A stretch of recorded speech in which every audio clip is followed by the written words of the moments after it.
Can you maybe tell me what happened? Well, we had put in a request for a temporary restraining order to get the judge to put a stop to the election that's scheduled to be closed on December 10th.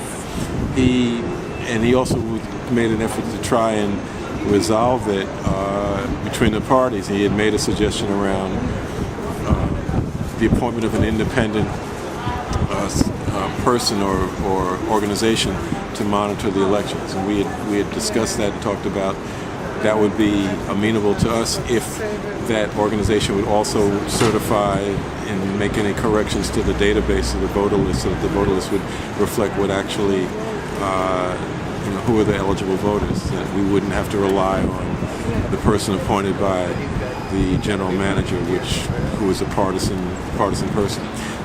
But it all became moot because the attorney for the defendant said that they were not willing to agree to the appointment of an independent body to monitor or supervise the elections.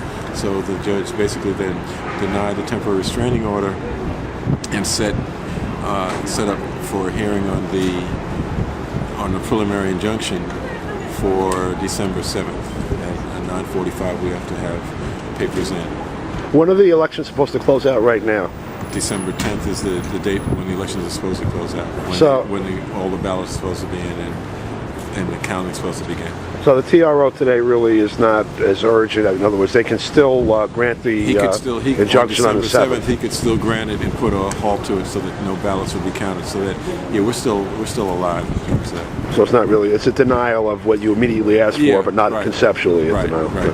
Okay, good. Anything else do you think is germane to people might want to know? No, I think it was very important, as always, that people were in the courtroom and that